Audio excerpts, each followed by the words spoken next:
Anyone that ever comes to this area just falls in love with it. Right now we are in every fisherman's favourite part of the world. We're in the far north of New Zealand, it's called Houhora.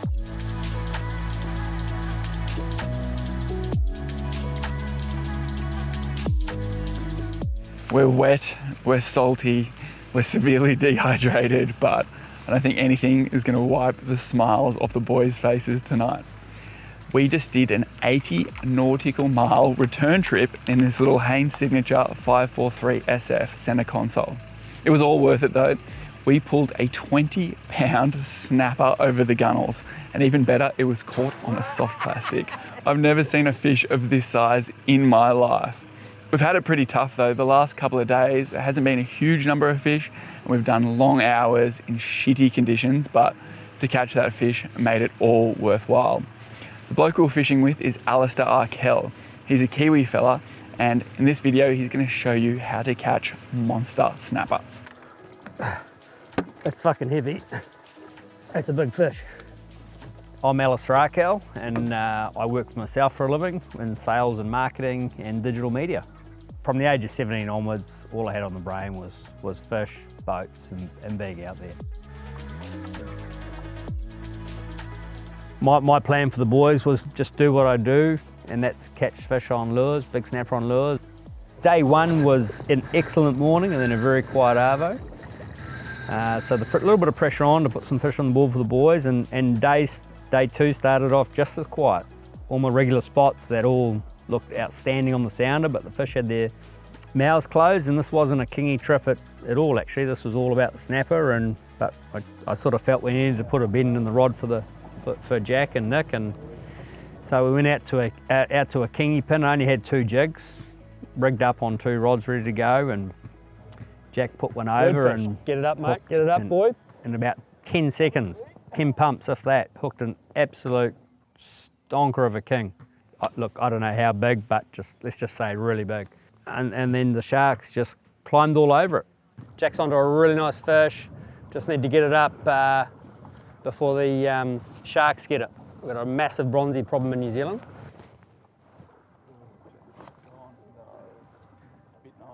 Yeah, the snap fishing, once we found the fish, we were fishing shallow a lot, as I love to do, and man, it was quiet. I don't know why, but it was just quiet. There was a big swell running, which maybe that was putting them down, so we ended up having to go deep, and we stooged around, looked for some bait, looked for some sign, finally got onto them, and the fish just got bigger and bigger and bigger.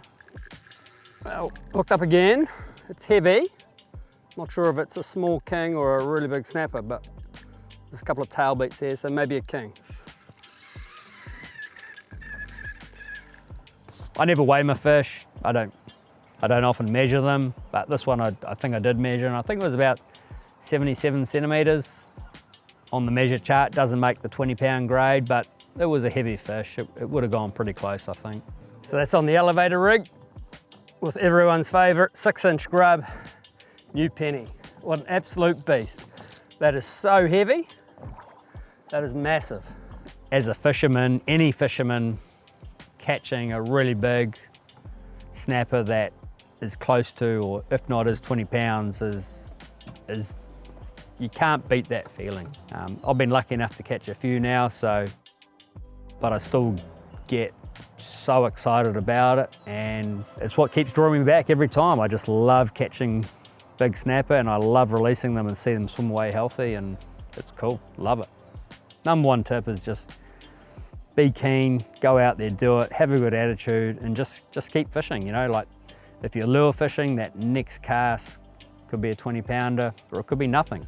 And if you're bait fishing, if you just fish big baits, you've got to fish big baits. If you're fishing small baits, it's over. Big baits will go home. I like a low reefy terrain, 10 metres, 15 metres, lots of bommies, sand gutters, lots of kelp, with an even grade. Like if I see a bay with a big, open, wide reef terrain, not a lot of drop off, but just lots of kelp, then that's number one. And if you keep finding those areas, you'll catch some big fish for sure. With these big fish in the shallows, if you don't drive on them, you risk losing them in the kelp. And then one, you've lost the fish, and two, you've got a fish that's caught in the kelp with a whole lot of line hanging out. That's not a massive fish, but it'll do. I like to fish pretty simple, and pretty much for all my fishing now, for light inshore lure fishing, I'm using a Penn Slammer on an Authority 2500, and I'm using that for soft baiting, slow pitch. I like a little bit of slow pitch, sliding lures, even light little baby stick baits. But 80% of my fishing, it's a Penn 7'2", 6 to 10 with an Authority 2500, and I'm in love with a ProSpec 20-pound X8 braid. It's easily been the most reliable tackle I've used, and when I say reliable, just requires the least amount of servicing. It doesn't break the bank. You know, their top end gears sort of sits in that $500 to $700, $800 category, and that's awesome, you know.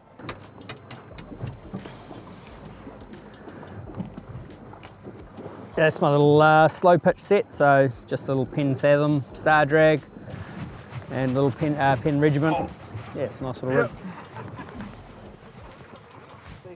We're regularly catching fish in the snapper in the 70 to 80 centimetre range all the time, and it just works.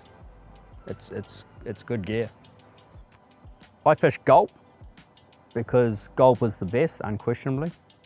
I pretty much always fish big baits, so gulp 9-inch, gulp 7-inch. For me, these are the best for big snapper every time. I get many people on my boat, and not that many will outfish me, and if they're not fishing gulp, they'll get an absolute thrashing. But one thing with gulp is that it comes in liquid. Luckily, in John Haines, he introduced 2 live bait tanks in this boat, a massive 150 litre forward live bait tank and then a smaller one at the rear. So I have about 5 or 6 kilos of gulp sitting in my rear live bait tank just for easy access. The only problem is my friends like to use them too. If you're not careful, you can go through a few on the reef fish. But if you're hitting reef fish, you're either not moving your lure fast enough or you're in the wrong zone. So I just move. I get about 3 average fish per lure, 1 big fish, but if I get a big fish, who cares? Having worked in the industry all my life, I've been in so many different brands, types and styles of boats, and I just fell in love with the centre consoles. I think John Haines' the Haines Signature range of centre consoles, I personally haven't seen anything better. And if you've been for a ride in a Haines Signature, you know how good they go. Initially, I wanted to set up, in my mind, what was the best lure fishing boat and the way I like to fish. It all starts with an electric trolling motor. So I put the Haas swing on. It's been outstanding. That's hooked up to its own lithium battery. Simrad was a no-brainer. Simrad electronics are fantastic. I think the overall price of them is excellent compared to other brands, but the technology is outstanding as well. So, and I've got a 12-inch NSS 3 and a 9-inch on the casting deck, and that's hooked up to SS164 through hull, low and high frequency, plus a side scan transducer as well. So with a high casting deck like this, you need a leaning post. Like that is just critical. If you've got any sort of swell, you're not going to do anything without it. I've got a big underfloor 150 litre live bait tank, which that also uses as for my kill bag for the fish, because I like to eat fish. C-deck on the floor, Yamaha 130, and I'm getting in nice conditions, I'm getting 1.25 nautical miles to the litre at about 25 knots, there or thereabouts, give or take, depending on sea conditions. It's outstanding fuel economy. My mates probably think I move a little bit too much. I go out on the water with a bit of a general game plan. I know my spots, and if I'm not catching, I'm out of there and I'm off to the next spot. So it works for me. Other people are different, they're patient and they'll just keep peppering it. I find with lure fishing, once you've peppered it 3 or 4 times, it's done, you know. Come fishing, come over. Lots of Aussies come to New Zealand, come fishing, and they love it. A mate of mine runs a charter up here, Rob Parker. So if you want to go fishing in Houhora and do what we did today, get hold of Rob. Mental health is something that everyone's aware of now, and so many people are affected by it. For me, when I go fishing, I leave everything at the ramp. Everything just goes mentally free. It's just, there's no better feeling, you know, and I just love fishing.